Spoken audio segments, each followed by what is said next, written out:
Hello and welcome to the finer details of this really nice 1970 Chevrolet Chevelle. Now, sorry I'm doing this in a cramped garage, but down here in Galveston it is cold, it is raining, it is dark, so I just go ahead and get her done, and sometimes you just gotta rock what you got. So, background on this car is a long story, and I'll shorten it as best I can. Main thing is this was my brother's car, and unfortunately our family lost him in March of 2019. So it's been rather my privilege to continue the legacy of this car. It's been really strange working on this car by myself, but you do what you gotta do. So he bought this car in about 1988, and it's been his pride and joy ever since. He's had lots of cars over the years. This is the one he always kept. This car has over 400,000 miles on it. He dailied this thing off and on, been rebuilt several times. This last iteration, he was pretty well through it and then got sick, and I got the car. It was great, but it was a pile of parts. It was a struggle to figure out what he had done, what he hadn't done, where he was going with it, and trying to get it all back together. It's been a struggle, but I've gotten a lot of it done. Some of the little touches. You have to really know these cars to notice some of the things that he did. His body seam's filled. Body seam up here is filled. Down here where it would normally be along the trunk, that's all filled. All the trim is gone. This is originally a Malibu. All the badging is gone. It had a vinyl roof. That rust grower is gone.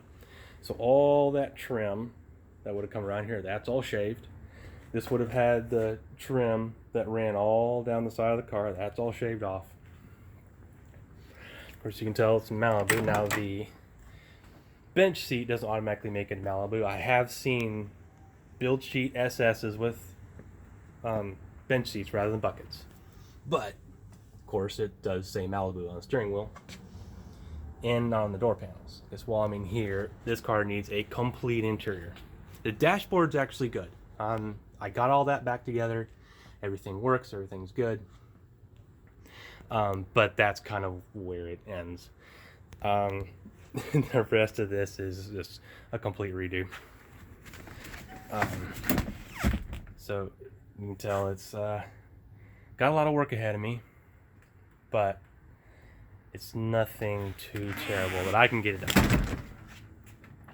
Of course, what motivates this is still the original transmission. The original engine blew up a long time ago, but now we've got a small block 400 with a little extra motivation and air conditioning. So this is roughly, I want to say at the crank, it's around 550 horsepower. And it's just a riot to drive. And you can daily drive this car. This is meant to be driven.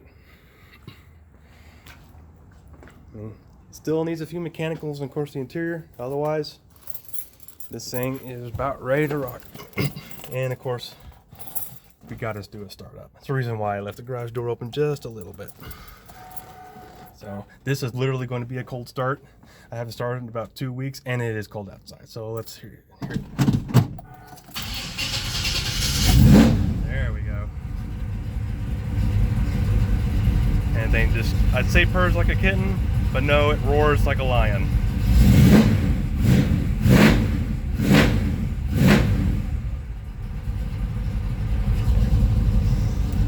Here, before I make the neighbors too mad.